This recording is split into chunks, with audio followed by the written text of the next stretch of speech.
All right, so let's just recall that where we paused was our understanding of what is possible when it comes to designing mechanisms with certain properties.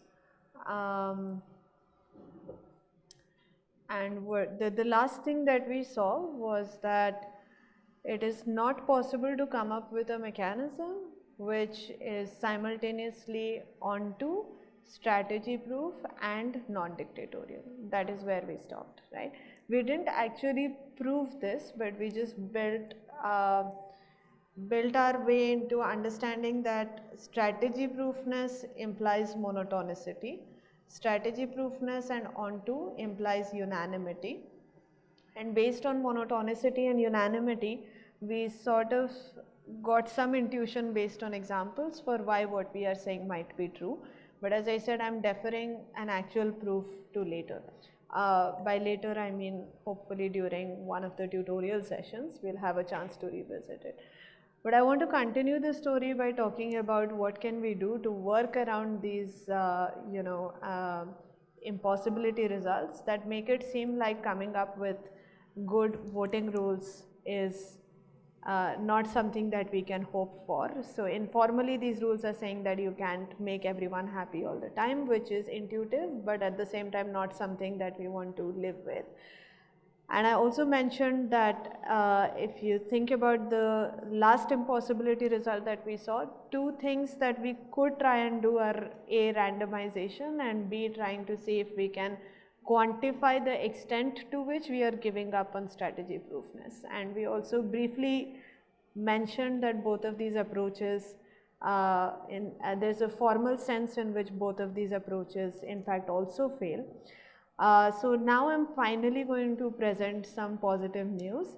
I'm going to talk about approaches that do work, and the first one is this really nice notion of restricted domains. The idea is that we would like to see if there is a sensible subset of profiles that we can carve out and focus our attention on, in the hope that maybe these are some well-behaved profiles on which we can hope to design mechanisms that do better. And it turns out that this has become a fairly fruitful a way of looking at things and has led to some interesting lines of research.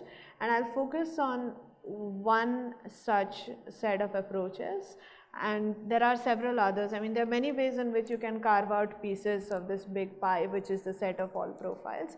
I'm going to focus on a specific way of doing it, which is called the notion of single peaked profiles. If we have time, we'll also take a peek at what it means to talk about single crossing preferences. So I'm going to start by trying to present the definition of what it means for a profile to be single peaked. Okay, so let's motivate this by considering maybe a typical political situation where you have candidates whom we line up based on their philosophies. So that's why we have left, center and right. And so A and G are the extreme candidates. A is extreme left and G is extreme right. Okay. And you can imagine that a particular voter's preferences over these candidates would typically not be completely arbitrary. When we were looking at the space of all possible profiles, we were really considering all kinds of weird combinations of votes. But let's say that this is a specific situation that we are in. Can you imagine a voter that ranks A as her top candidate and G as her second favorite candidate? Is that realistic? I mean, it's a soft question. I mean, of course, formally a permutation is any ordering of the candidates and this would be admissible. But if you just think about it, a voter that places A on the top is presumably a left-leaning voter. If she likes an extreme left candidate as her favorite candidate, then it is very unlikely that she will pick an extreme right candidate for her second spot, right? It's probably going to be a softer transition where maybe it goes like A, B, C, D in that sort of a sequence, right? Imagine a voter whose favorite candidate is D, which is a candidate who is in the center, and then again to think that D would be immediately followed by A or G seems unreasonable, right? Because if your favorite candidate is somebody who is in the center, then you are probably not somebody who is extreme, and you would probably not immediately have a preference for the extremist candidates just after you have indicated that the candidate in the center is your top preference, right? So some combinations seem to be unreasonable, like I said, A followed by G or D followed by A. These combinations seem a little unrealistic. So let's try to propose a definition that accounts for this intuition and says that, well, we are just going to rule out permutations which don't seem to follow the natural instinct that we are being presented with here. Okay, so okay, I need to get used to this, but all right. So here, I don't know if it's visible, but yeah, I'm focusing on the candidate E. Here is a voter who likes E the best. And here is what I'm suggesting would be a reasonable ordering of the remaining candidates. So for instance, let's, okay, sorry. So let's just focus on the candidates who are to the left of E, right? So that's A, B, C, and D. And notice that the way they are ranked here, their relative ordering is D, C, B, A, which is to say that the further a candidate is from A on the left to right spectrum, the lesser the voter seems to like it. And that seems reasonable considering that E is the voter's favorite candidate, right?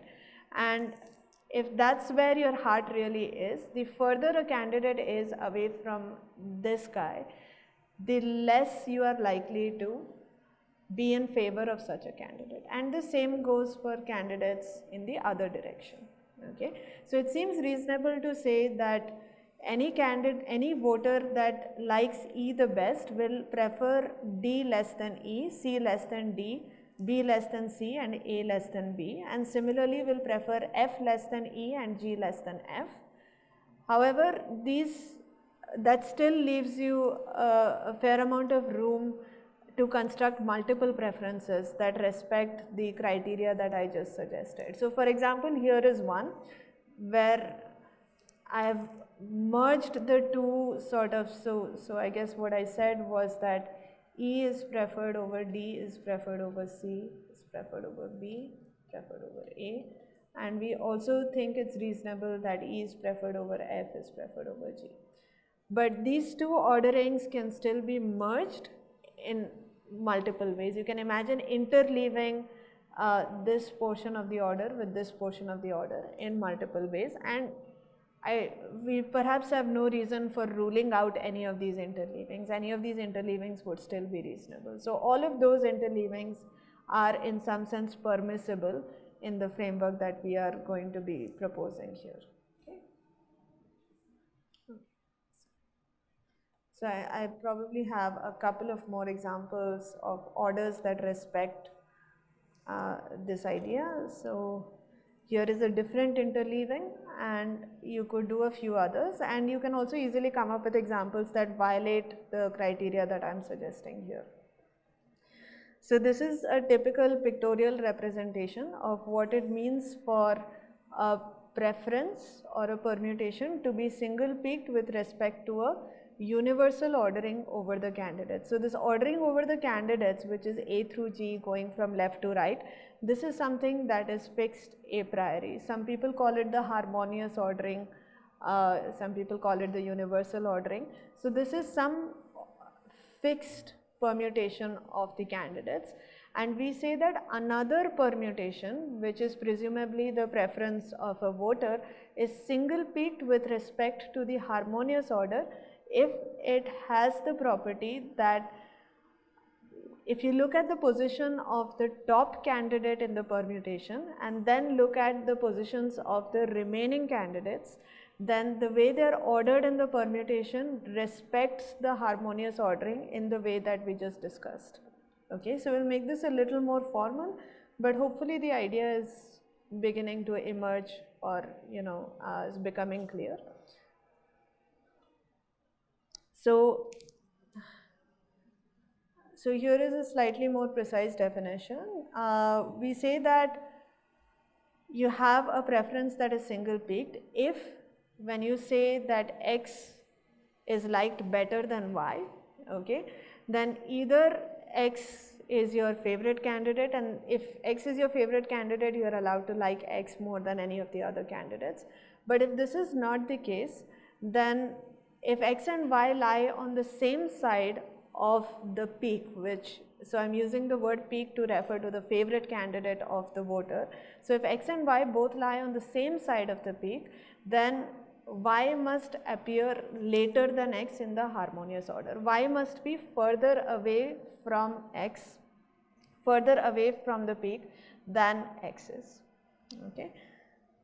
Of course, if X and Y are on opposite sides of the peak, then we are not really bothered, because that's the interleaving that we were referring to. If these two candidates are on either side of the peak, then X can be ranked above Y. There is no problem, right?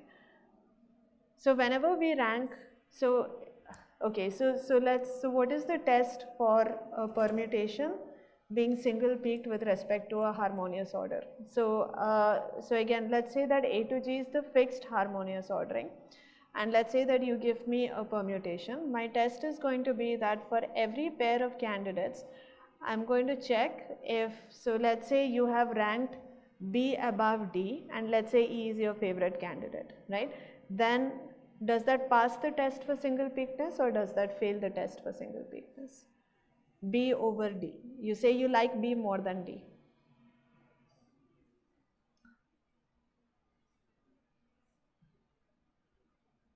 Okay, how many of you think that B over D would not be a valid single peaked order, assuming that E is the peak?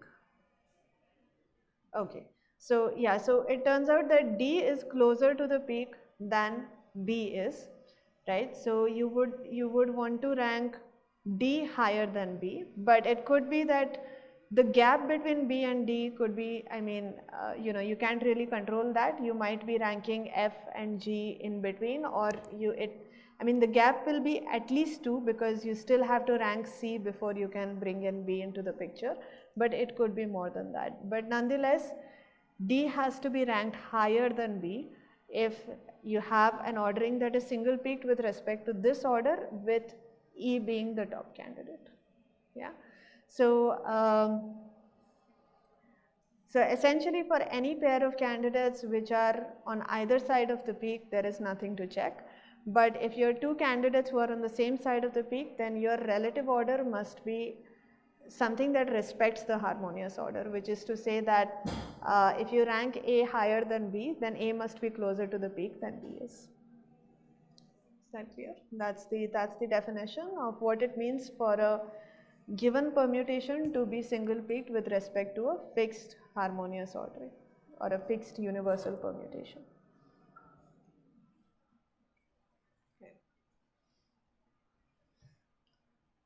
So the situation we are going to consider is, what if your profile only consists of preferences which are single peaked, meaning there exists a universal ordering on the set of candidates with respect to which every vote is a single peaked order. Okay, so remember, they can all peak at different places, so the voters can have different favorite candidates, but once you fix your favorite candidate, you must have this sort of diminishing on either side of the harmonious order, with still some flexibility in how you interleave. That's the kind of profile that we will concern ourselves with. So you could ask yourselves, how many single peaked orderings are there with respect to a fixed harmonious order? And you should convince yourself that you can come up with very many of them. I'm not going to suggest how many, but just think about what the possibilities are. Essentially, if you peak somewhere in the middle, then you have these two fixed orderings, but you have various ways in which you can interleave them. So think about how you would enumerate those choices. So that's an interesting question to think about. How many single peaked orderings are there? I mean, it would be a little silly if our definition was so restrictive that there are only a very small number of orderings which respect the definition, then you wouldn't really be looking at an interesting class of profiles. So convince yourself that there are many single peaked orderings. As I said, I'm not going to put a number on it, just think about it. The other reason why this is a reasonable set of preferences to look at is that there is a lot of literature justifying that these preferences are a reasonably realistic model of let's say real world election instances, for example. I mean, the motivation is right here. And there is some data to support this claim. In fact, I think the definition was also inspired by studies in political science which observed this sort of behavior. So let's just settle with the idea that this is a reasonable notion to propose. There are also other reasons why it's exciting to look at single peak preferences. So as I said, I've already mentioned the last point here.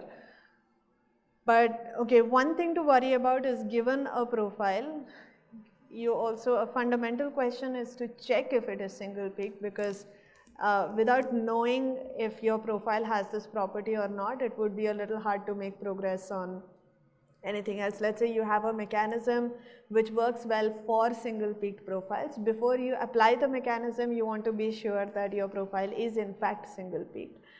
So it's a nice puzzle to think about.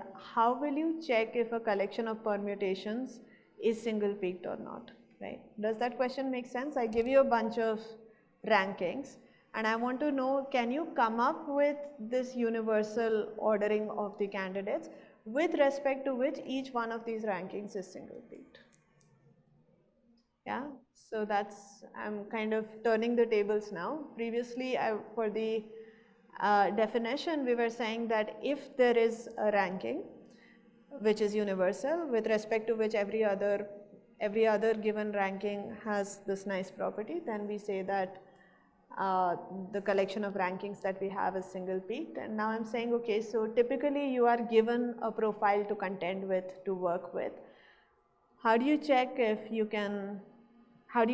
it is single peaked? How do you check if there exists a universal ranking with respect to which all of these rankings have these nice properties? So that is one thing to worry about, but it turns out that this is something that you can actually efficiently check. And again, it's not something that we will be getting into, at least not right away. The thing that I really want to focus on is that there is a mechanism with respect to which no agent or no voter has an incentive to change their preferences. Okay, so that makes this a legitimate follow-up to the discussion we had earlier in the morning. So essentially, I'm saying that if your preferences are single peaked, then there is a mechanism which is strategy proof on such profiles. Okay. All right. I'm also claiming that there are no Condorcet cycles, which are these majority cycles that we saw previously, right? So you remember we said that if you look at the majority outcome, so for instance,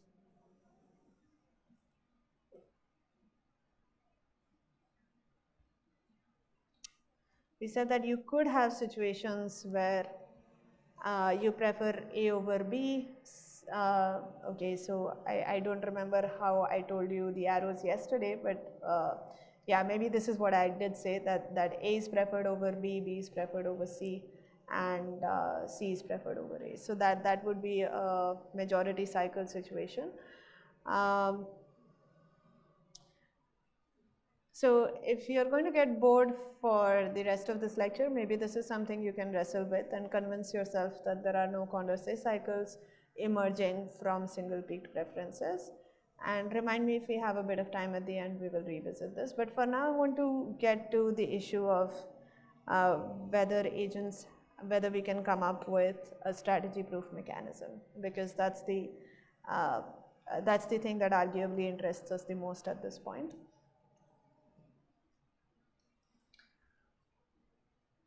Okay, so I'm going to start by describing or proposing a mechanism, and then we will think about whether it's strategy proof or not. Yeah. So what is this picture? So we have here all the candidates, and I have enlisted below each candidate the voters who rank this candidate at their top positions. Okay. So A has 3 voters for whom the peak was at A, right?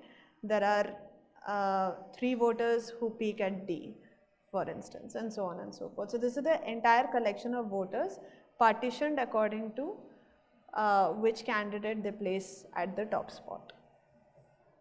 Okay. All right.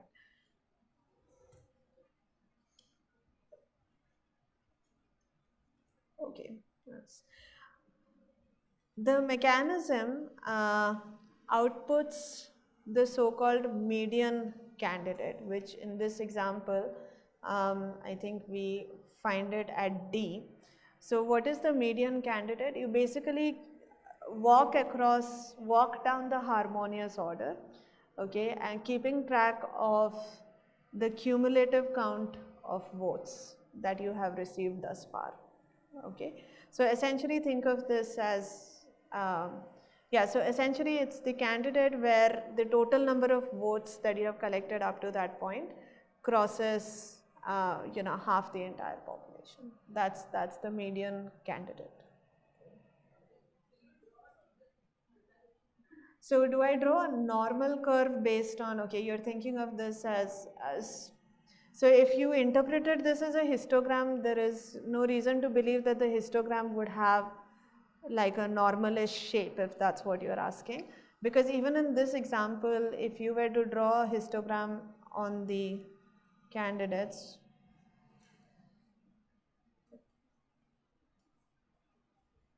so you see that there are 3 here, there's just 1 here.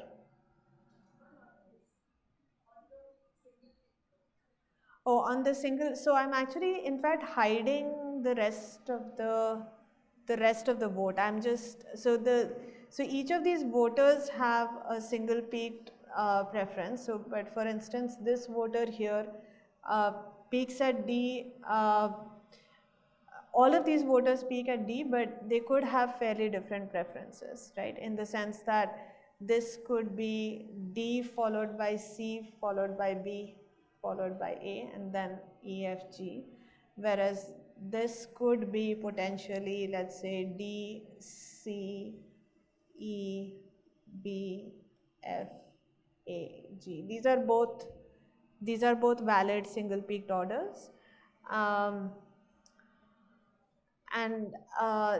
so maybe I did have this picture here which probably reminds you of a normal curve.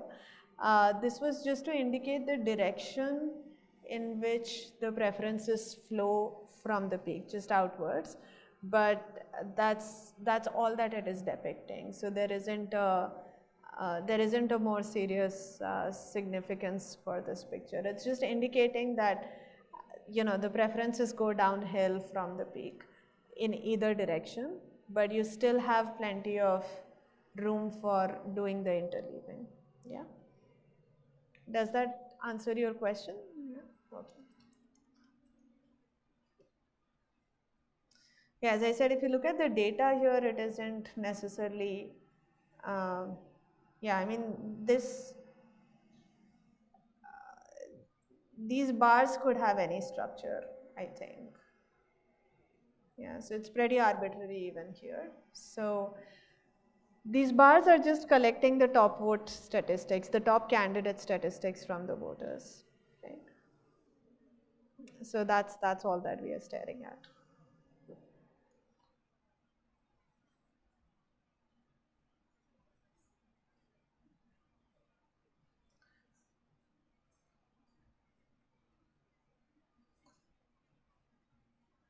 Sorry, was there a question?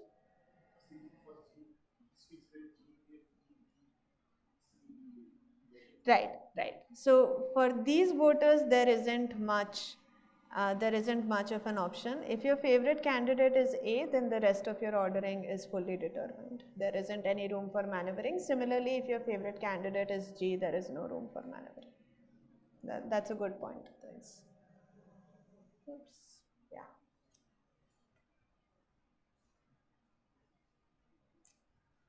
Okay, so coming back to the mechanism, as I said, um, we enlist the voters who vote for these candidates at the top, and we find the candidate who has amassed half the votes cumulatively, right?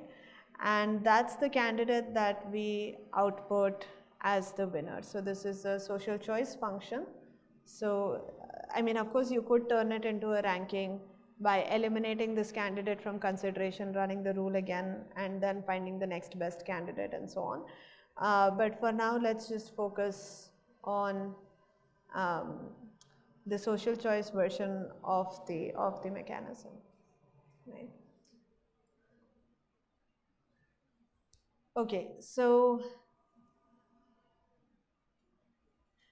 the first claim here, which I think we should be able to prove, is that this candidate D beats every other candidate in pairwise elections. So does anyone want to take a stab at this?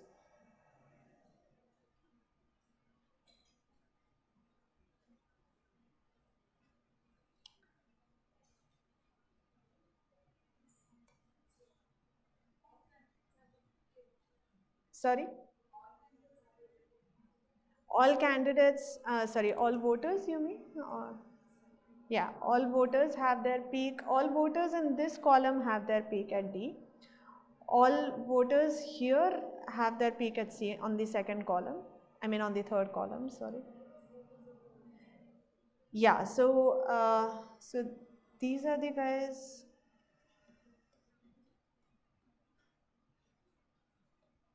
So whose favorite candidate is C, right? And I mean, so that's how the columns are defined. So maybe let's just see what happens um, if we ask D to battle it out with B, maybe, right? So really, we are looking at a pairwise contest between B and D at this point. So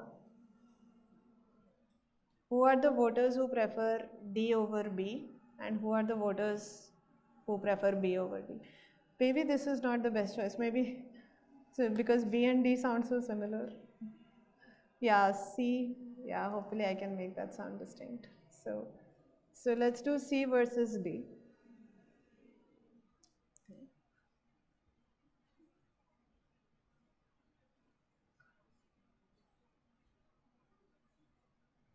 So notice that every voter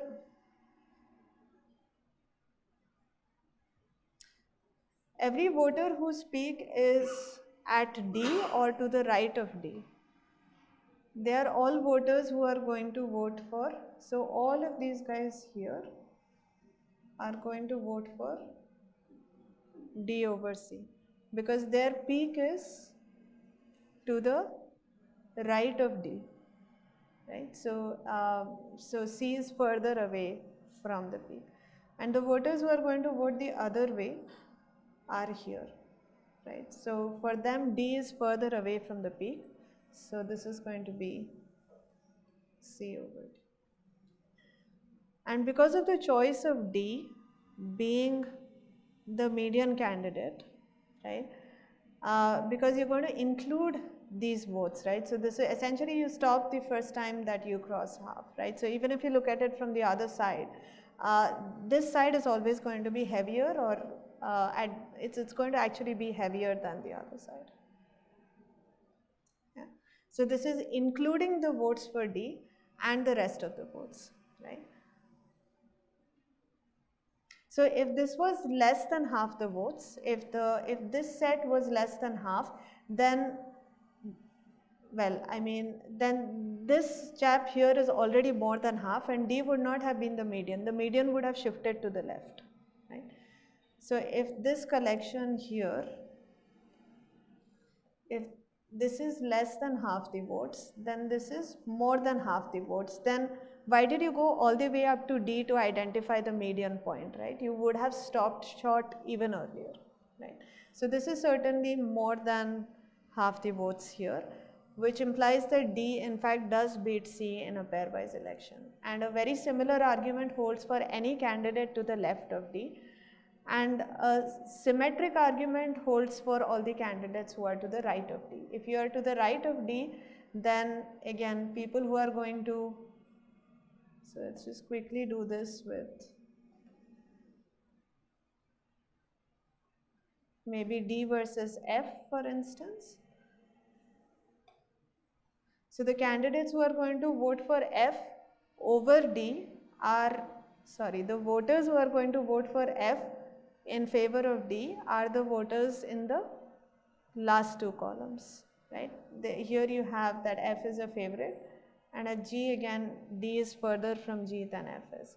But everyone else is going to prefer, so if the peak is, so these are the guys who are going to vote for F over D, but all of these folks here, so certainly all of these guys here, and even if, okay, so I don't want to account for E, I think that would not be quite accurate, because when you peak here, D and F are on either side, and the interleaving could go either way. I don't really control that.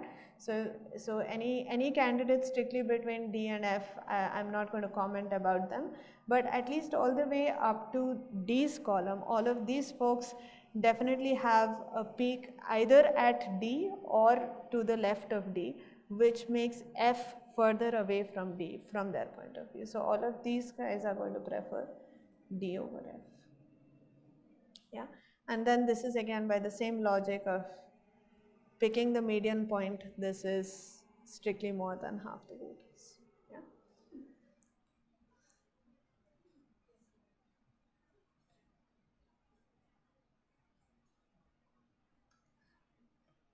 Does this explain why there are no Condorcet cycles?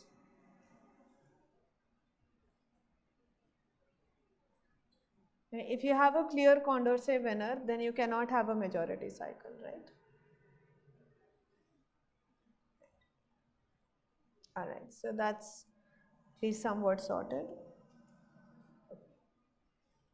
So I think this,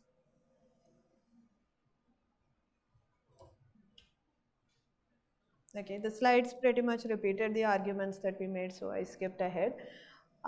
Here is the real deal that we were waiting for, which is to say that this is a strategy proof mechanism. So does anybody here have an incentive to deviate from their truthful choice?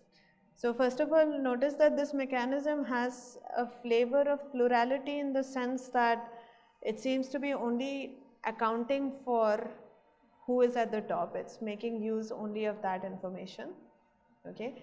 But it does it in a slightly more sophisticated way because it also has this harmonious ordering in addition. So it's combining information from the top positions along with the harmonious ordering to do something interesting. So really, if you make any changes in your interleaving, for instance, if you don't change your peak, if you only change the way in which you interleave the orderings, will that affect the output of the mechanism?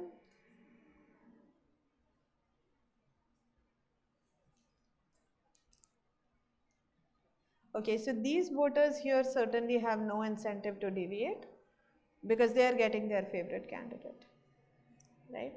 Their top candidate was D, and that's what the mechanism is giving us. Let's look at a voter here may be tempted to deviate. What I'm asking is, can she deviate by keeping C at the top and then changing the way in which she interleaves the orders on either side of C? Will that make a difference to the outcome of the mechanism?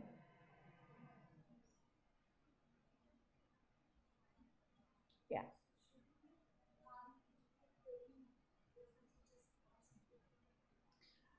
Okay, that's a good question. When we talk about manipulation, can we deviate to a different ordering, which is not single peak? In this case, let's just constrain ourselves to manipulating within the space of single peak profiles. You could also consider what happens when you are allowed to do more. Um, and I think things may be slightly different in such a scenario. But here our point is that our preferences naturally follow a single peaked order. And one issue with deviating from such would be that you also run the risk of getting caught, right? I mean, a manipulator would also not want to raise suspicion. So one of the justifications for saying that the manipulated vote should also be single peaked is that you stay under the radar that way. If you go out of the norm, then that may just raise suspicion. So let's just work with the assumption that we are moving to a single peaked order. Yeah.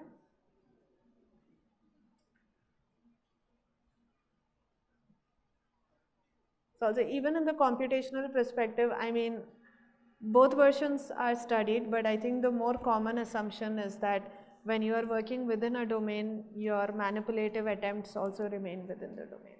It's a fairly standard assumption.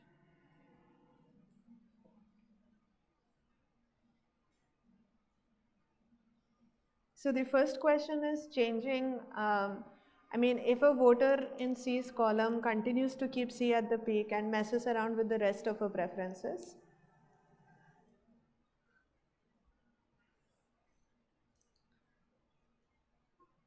I mean, in fact, for the statement that I'm making, it probably doesn't even matter as to whether the preferences, I mean, the ordering ends up even violating single peakness, because consider what the mechanism is doing. It's enlisting voters who have voted for C at the top position, and it's using this picture to make its decision, right? Will this picture change if your manipulations are such that they only happen beyond your top preference? So if nobody changes their top preference and they, even if they collude and they sit down and, try to do something interesting with the rest of their, with the rest of their rankings, will that affect the outcome of the mechanism?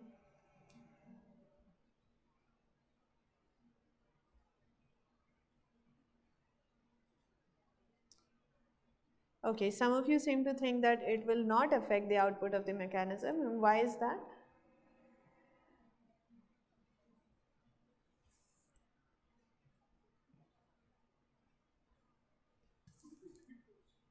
So my question is, if no voter changes uh, the candidate that they place at the top position, then will the output of the mechanism change? So you go to another profile from this one, let's say, where the votes may be quite different, but everyone still retains the candidate that they have placed at their top position. Then will the output of the mechanism change? The mechanism in question here is the median candidate mechanism. This is the algorithm that we just proposed to output a winner was that we'll make this little histogram here and we will output the median candidate.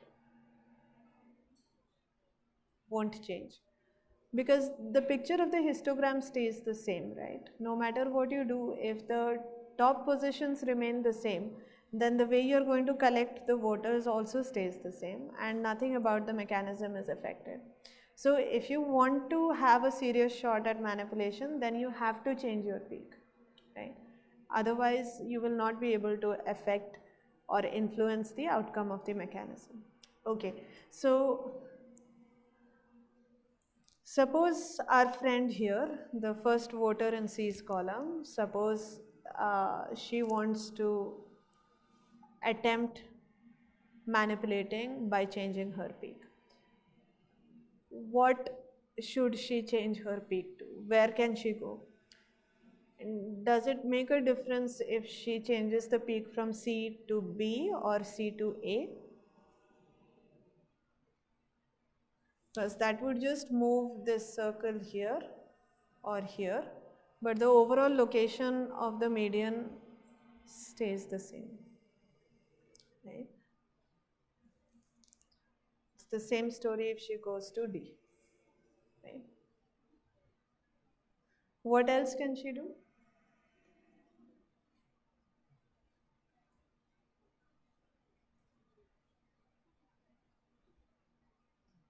She could potentially change her peak to something beyond D, like E, F, or G. So she could go and join one of these columns.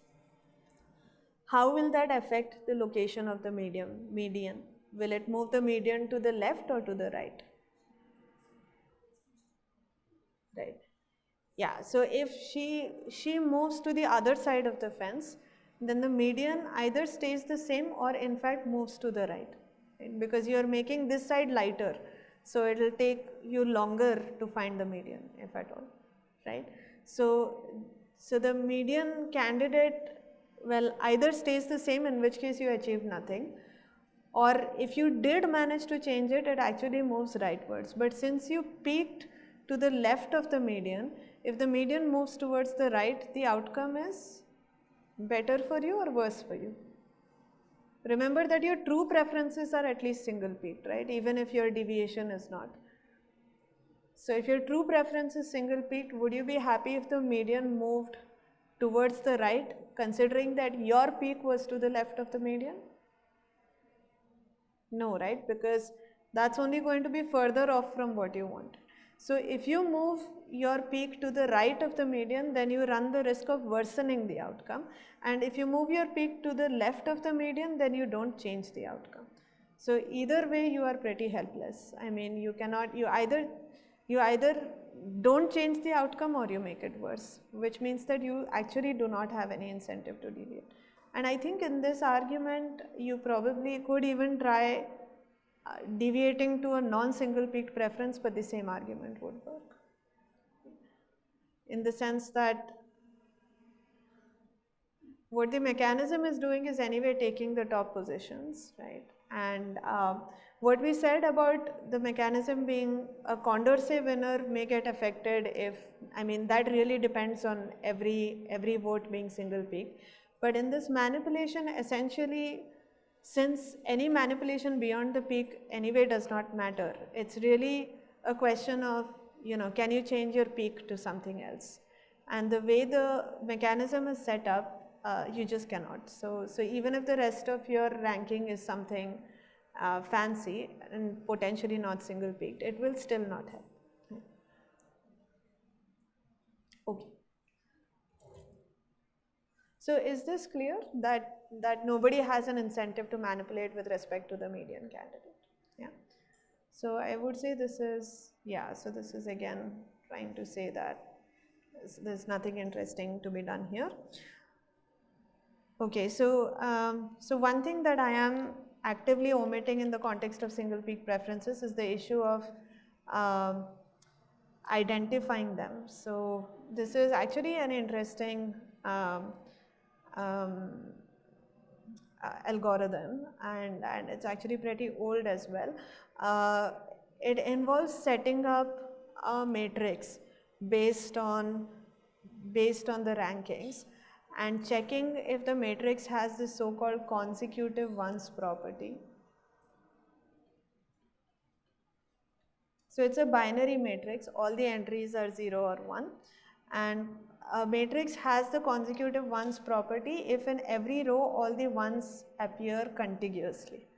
There is no break. So it's a run of zeros followed by a run of ones followed by a run of zeros, where the run of zeros, one of them may even be empty.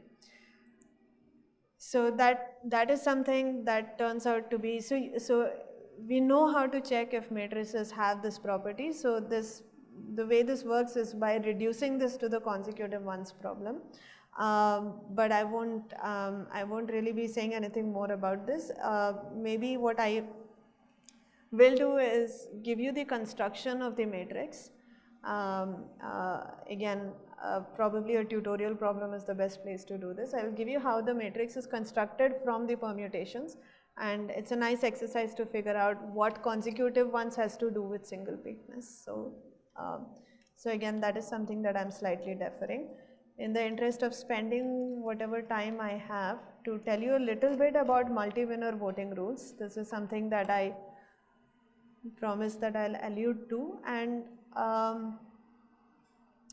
we'll also see how domain restrictions can be interesting or useful in the context of coming up with efficient winner determination algorithms for voting rules which are kind of difficult to wrestle with in terms of even coming up with the winner. So let me just spend a couple of minutes drawing your attention to the fact that all the voting rules that we have discussed so far, I haven't really explicitly talked about algorithms for computing the winner with respect to these voting rules, mostly because the algorithms were straightforward from the definitions. So if you looked at Borda count or scoring rules or Copeland, figuring out who has the highest Copeland score or figuring out who has the best Borda score, all of these things can be, you can write little programs to compute these winners by pretty much following the definitions, and there isn't any challenges that you would run into. But from a certain point of view, winner determination is the most fundamental question you need to ask about a voting rule.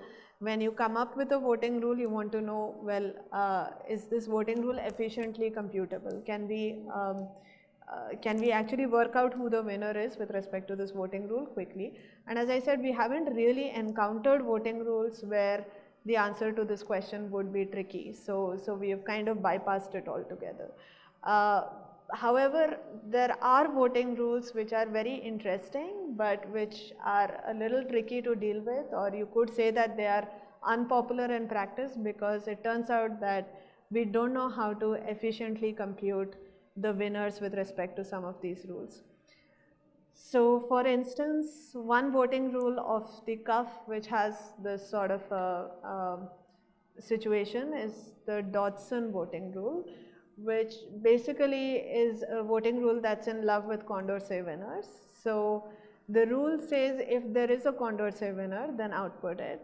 But as we know, we may not always have a Condorcet winner. So the rule says what is the smallest number of changes that you need to make to the profile to make a particular candidate a Condorcet winner. Okay, so suppose you have a candidate C. The Dodson score of a candidate C is the smallest number of swaps that you need to make in the voters' votes to push C up to Condorcet winner status. So if you change the votes, of course, there is some possibility of eliminating majority cycles. And in particular, if you change the votes drastically enough, you will be able to get to the point of a Condorcet winner. But the question is, what is the smallest number of changes that you need to make a particular candidate C a Condorcet winner? That is the Dodson score of that candidate. So essentially you are asking, is a candidate really close to being Condorcet, meaning that maybe there are some silly voters whom you can adjust, whose votes you can adjust a little bit and then make C a Condorcet winner. So that's an idea that Dodson tries to capture. But I'd encourage you to think about how you would compute the Dodson score of a particular candidate. It's not obvious. Computing the Borda score of a candidate or computing the Copeland score of a candidate, it was fairly easy from the definition. But from this definition, I'm not sure that it's obvious how to compute the Dodson score. Of course, you could try all possible ways of doing all possible swaps to the voter profile and seeing how it affects C's Condorcet status, and then go for the set of swaps which is the smallest in number. But this is a terribly inefficient approach, and maybe just come up with the complexity of this brute force approach. You will find that it's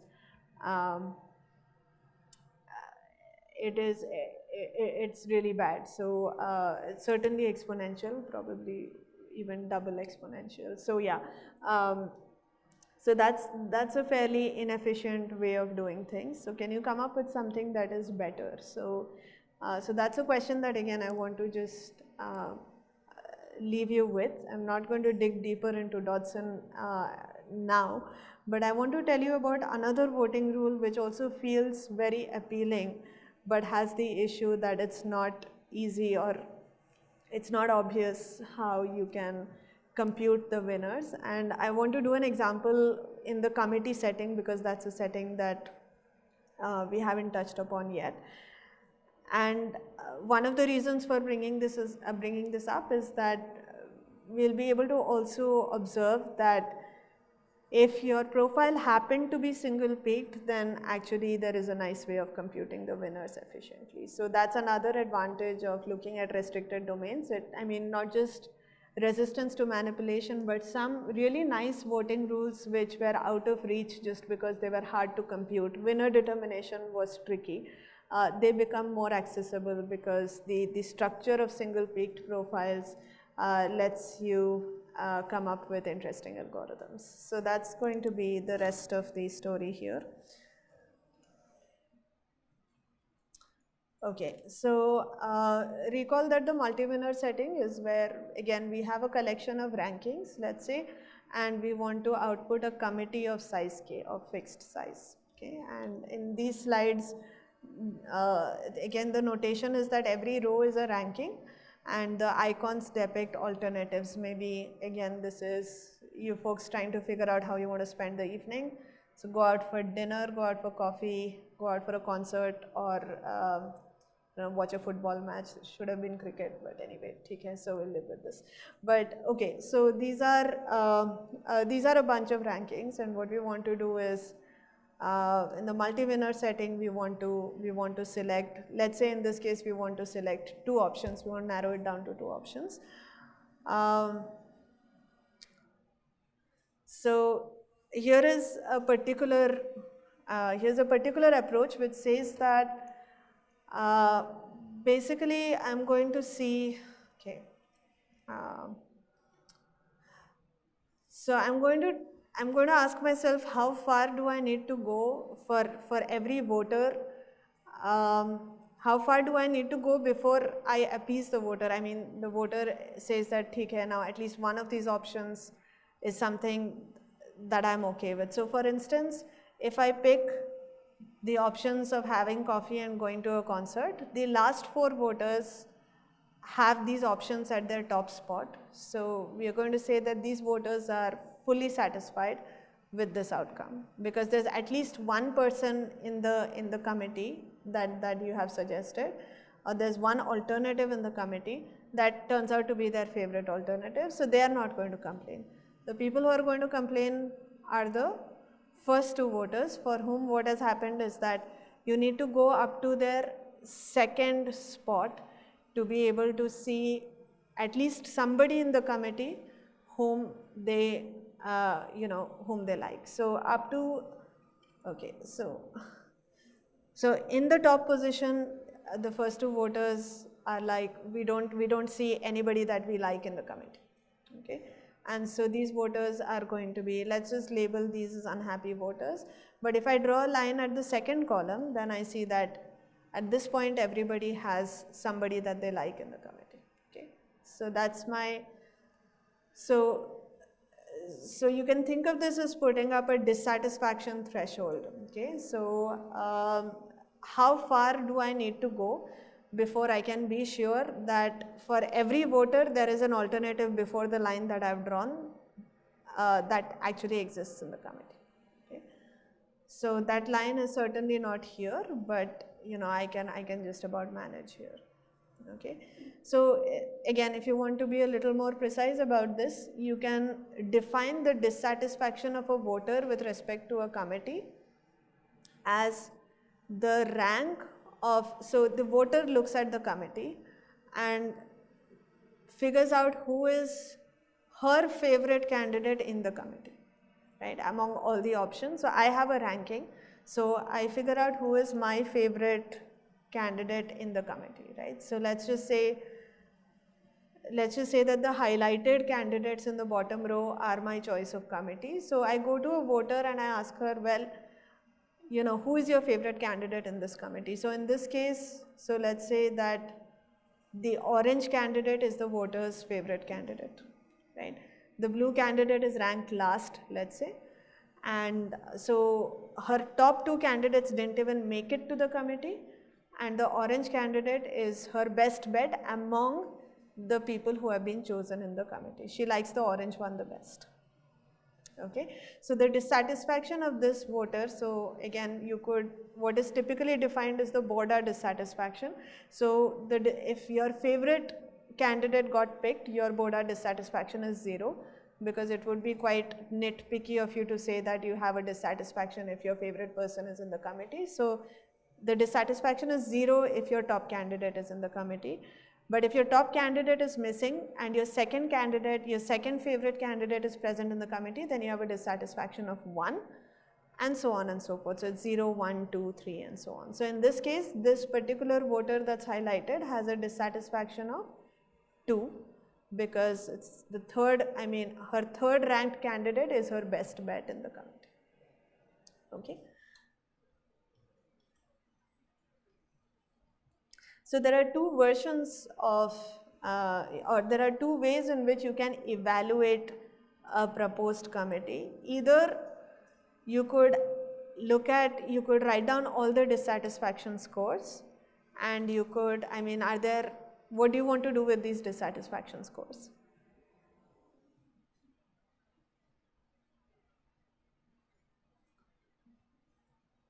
So you could add them up, and you could say that you want to minimize the sum of all the dissatisfaction scores. Or you could also take the worst dissatisfaction score and you say that you want to minimize the maximum dissatisfaction. Okay. Yeah. So the size of the committee is fixed, that is correct.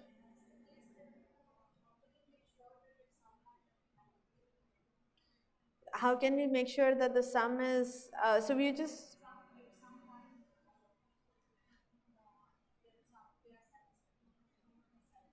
so yeah, so that point can be as bad as m minus k, where m is the total number of candidates. So if nothing else, you will see them at the end, right? So, but if you have such a committee for whom, so let's say you're trying to pick a committee of size 2, and there is a voter for whom the two people that you have picked are their bottom ranked and the, you know, second last choices, then they would be pretty unhappy about such a committee. So they will really drive up both the maximum dissatisfaction score as well as the sum. So that is our mechanism for evaluating the strength of a committee, really. So if there is, in fact, you could also rephrase that as a criticism for the maximum dissatisfaction proposal, because you could have a committee where out of 100 voters, 99 voters are pretty happy with the choices that you have made. So maybe everyone has one of the two candidates of the committee in their top 3 positions, let's say, and if assuming there are 10 candidates, there could be one voter for whom both the candidates that you have chosen are ranked 9th and 10th. Okay. In this case, the maximum dissatisfaction score will be the worst possible, which is 8, because her favorite candidate is ranked 9th. So the dissatisfaction score would be 8, which is the worst that it can be. But there's only one voter who is that unhappy, right? Everyone else is pretty all right with the choices that you have made. So you could argue that this is not the best way to evaluate a committee, because you should perhaps account for also the number of voters and how unhappy they are, which kind of motivates the definition with respect to the sum, where you are accounting for everyone separately. You could also presumably look at the average dissatisfaction, that could be another metric, although I think because that's linearly related to the sum, people just look at, it's proportionally related to the sum, so that's why people just work with the sum instead. But yeah, between maximum and sum, this would be one point of difference. There are versions of such voting rules where you try to account for outliers, and you try to ask yourself, well, if you dropped a few extreme candidates, a few fringe voters who perhaps think very differently from the bulk of the population that you're working with, then maybe, maybe the score improves drastically. But we'll really not be talking about outliers so much right now, but it's something that's been explored in the literature. But okay, so this is the Chamberlain-Courant. This is called the Chamberlain-Courant score of a committee. It's the again, there are two versions. You could either take the maximum dissatisfaction or the sum. So this is called, I think the maximum is called the L infinity CC score, and the sum is called the L1 CC score. So both versions are interesting to look at or are interesting to study.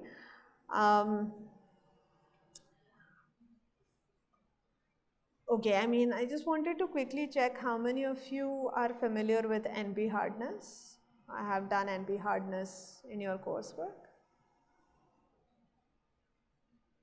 Okay, that's a few of you. Okay, for those of you who are familiar with the concept, it turns out that computing an optimal CC committee in either regime is in fact NP hard, which in plain language is to say that it's very unlikely that there exists an efficient mechanism to compute the optimal CC committee, which is to say the committee, an algorithm that outputs the committee with the smallest either L1 or L infinity dissatisfaction score. Yeah.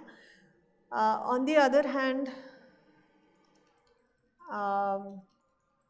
if you were working with single peaked preferences, then you can actually come up with a way to discover a nice CC committee. And let me see if I can, oops, sorry.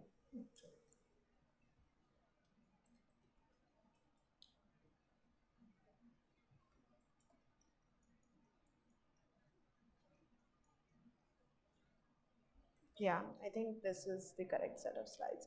So, so I think here what I want to do is identify the peaks. So these are the voters, okay, and the red, the highlighted candidates are the favorite candidates of these voters, okay, and the candidates have been ordered according to the harmonious ordering, right? And let's say that we are interested in, let's say we are interested in finding a committee which, so again, I'm thinking of which version would be the simplest to deal with. Let's just say that we are trying to minimize the maximum dissatisfaction score here, okay.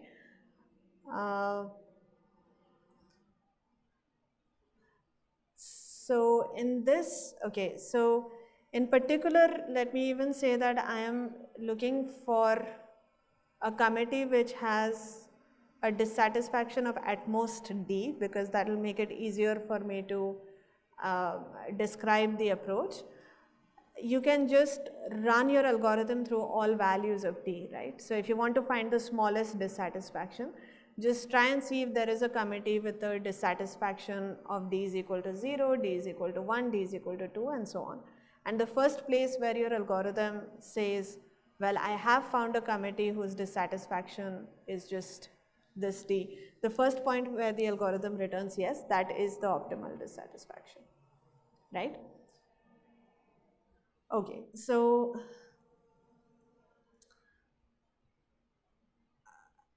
let's look at the first voter, right? And let's say that we are trying to work with a dissatisfaction of D is equal to 1, right? So for every voter, I want to make sure that I have somebody who is either their top position, which is their peak, or the position just prior to the peak, right? So either side, right? So the first voter has the peak at E, and let's say the next candidate is F, okay? It's either this or it is this. Remember that with single peaked it cannot be anything else. Your second position must be either immediately to the left of the peak or immediately to the right of the peak. You don't really have a choice. So let's say that this is what the vote looks like. Okay. In fact, let's just make it maybe a little more interesting and say that I'm looking for a target dissatisfaction of D is equal to 2. So in fact, I can even afford to choose a committee which picks the third ranked candidate for the voters, right? So again, the third ranked candidate, so for the first voter, the second position was either F or D, and I said, okay, maybe it's F. What's the third ranked candidate? What are my options? Where can the third ranked candidate be?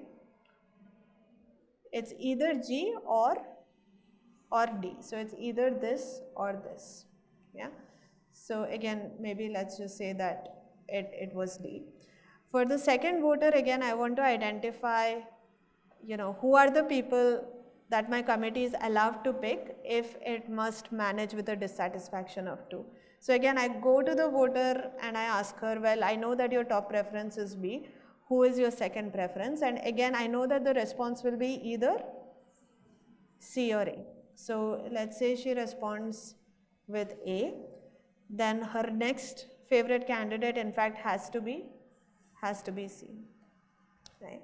And I perhaps repeat this exercise for the third voter, and her second favorite candidate is either C or E. So let's say it is C, and her third favorite candidate is either B or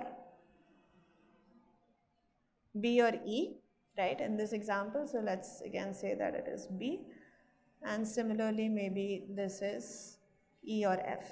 Yeah. So essentially these are, I really have to make sure that the committee that I picks at least one of the highlighted candidates in each row. Is that clear?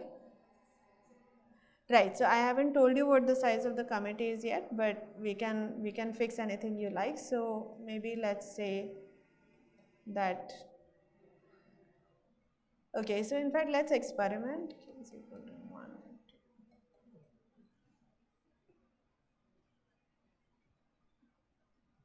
So is there a committee of size 1 which has a dissatisfaction of 2 just by inspection? Notice that I have to make sure that I pick up at least one highlighted candidate from each row. So is it possible for me to do, is there any candidate that actually has this property that they meet, that they are within the top 3 for every voter? Not really, right? You could actually try if you are not convinced. So if I try A, that's not going to work. The most promising seems to be D, but the most promising from a greedy point of view. D satisfies 3 of the 4 voters but misses out on 1. But D combined with C seems to account for everyone, right? So we do have a committee of size 2 with a dissatisfaction of 2, but we have no committee of size 1 with a dissatisfaction of 2. But if we are willing to maybe increase the dissatisfaction a bit by 1 more, then D would work. If we are willing to live with a dissatisfaction of 3, then D would work. Right? So how can we turn this into a general sort of an algorithm? So what did we observe? We observed that we need to basically figure out where the top D plus 1 candidates lie for each voter, right? So I can pick any of the top D plus 1 candidates and be within the dissatisfaction bound. Yeah. So where do the top D plus 1 candidates lie? Well, they lie close to the peak, and in particular they form an interval around the peak, right? Yeah, they form an interval around the peak. That's something that we observed in an ad hoc sort of fashion, but it's hopefully clear because the top candidate is the peak, the next candidate is on either side of the peak, so you maintain a continuity there. the third candidate will have to either continue going downhill in the direction you have already started on, or it picks up from the other side of the peak. But as you go along, you essentially build this interval around the peak, which, you know, so it's either this or this or this, but it's one of these intervals, depending on how the voter chose to interleave the candidates around the peak, right? But essentially the top D+1 candidates for every voter is an interval on this line, an interval of length D. And in finding a committee which has the desired dissatisfaction, what are you trying to do?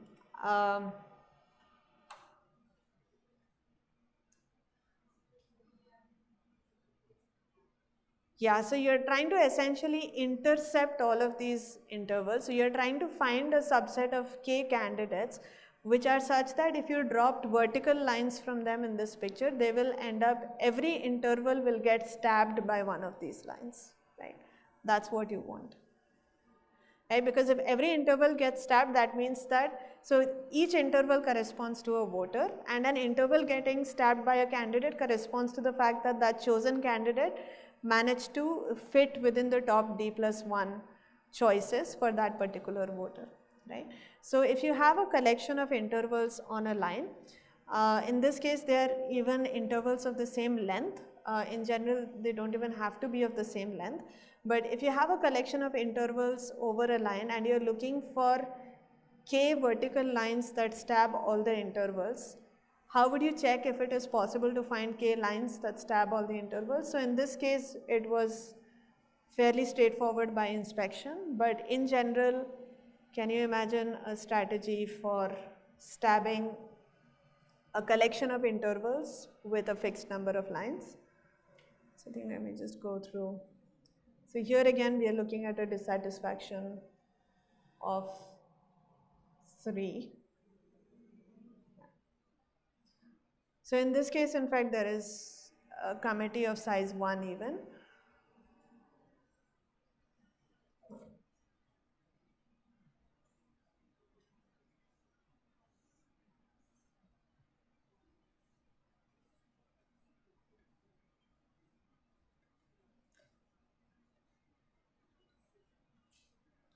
But can you think of a greedy strategy for stabbing a set of intervals?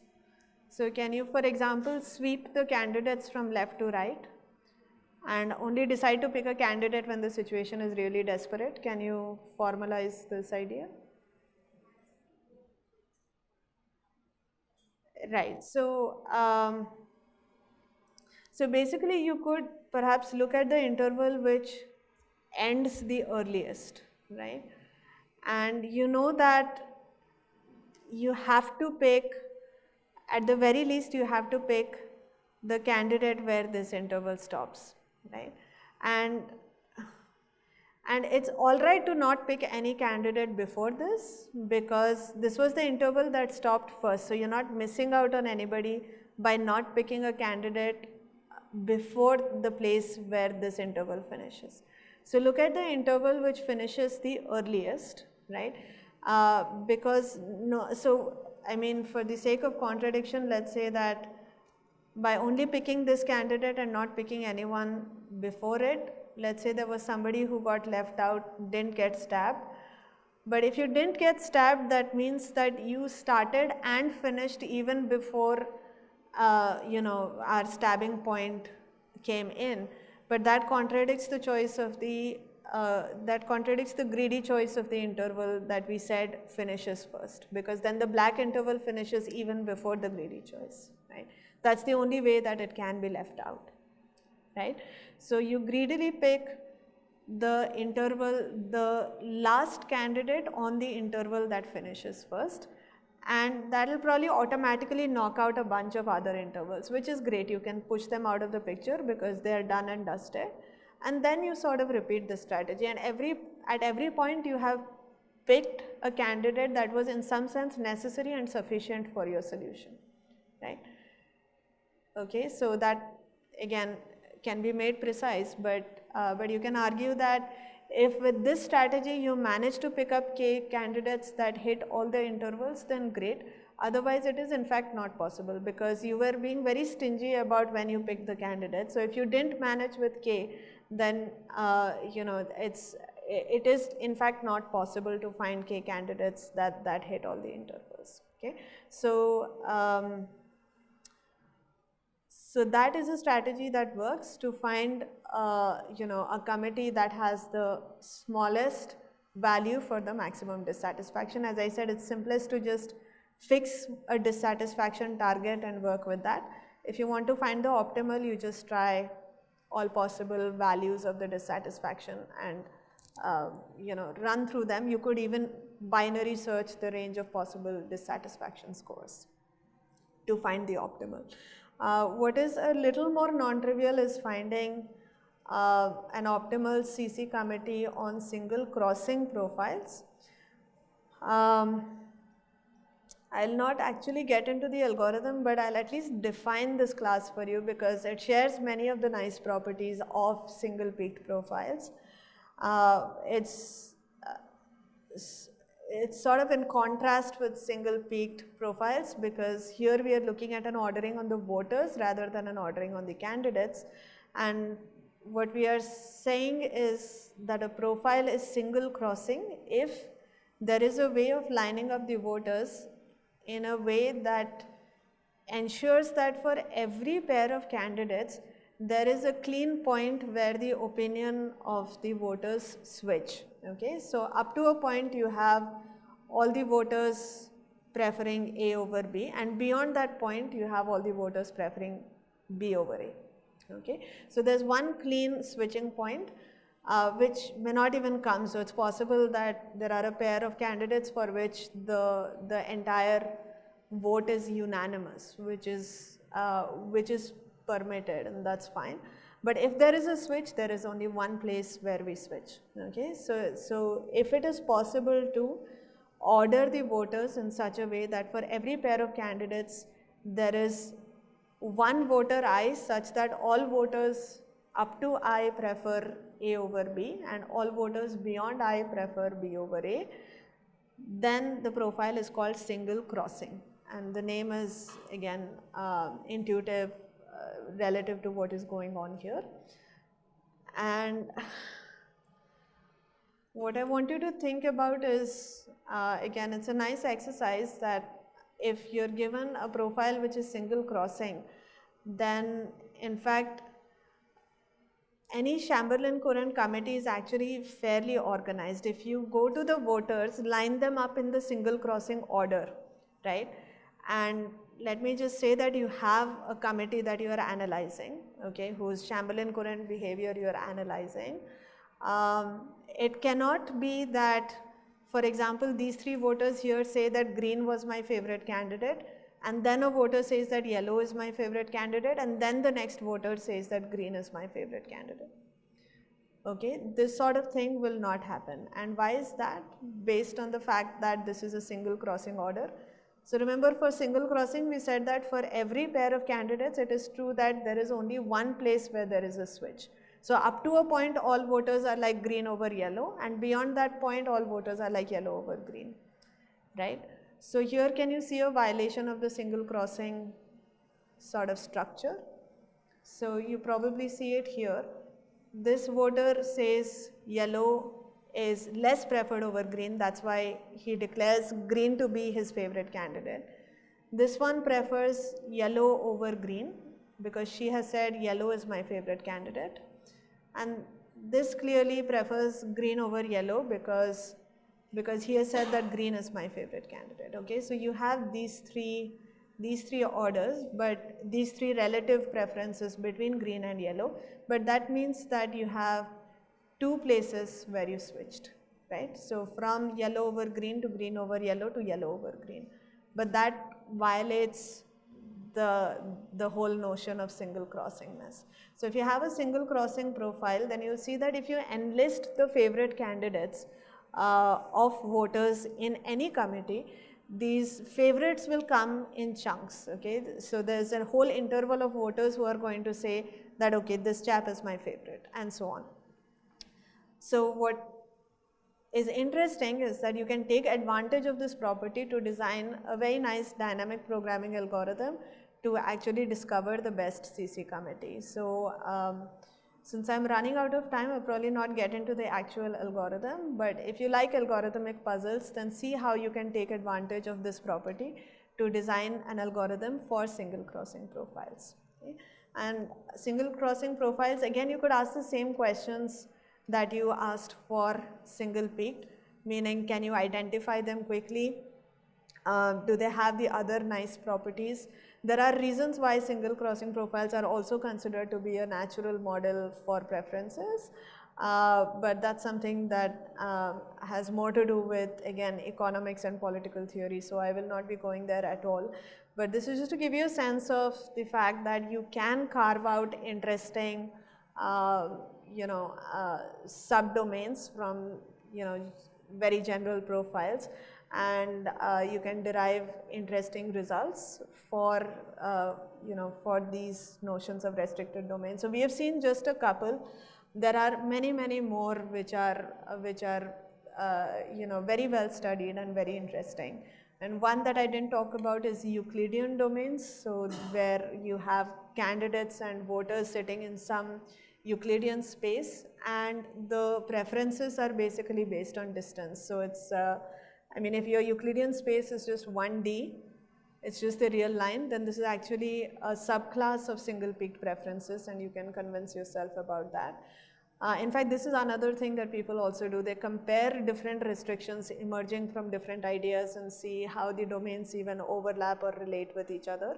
So it really is a very rich sort of theory, and there have been a couple of very recent surveys about restricted domains which are both very comprehensive and accessible. So if you find this interesting, then again, those two surveys would be nice places to start, and we will again, it will be there in the references on the website. So if you have a chance, please look it up.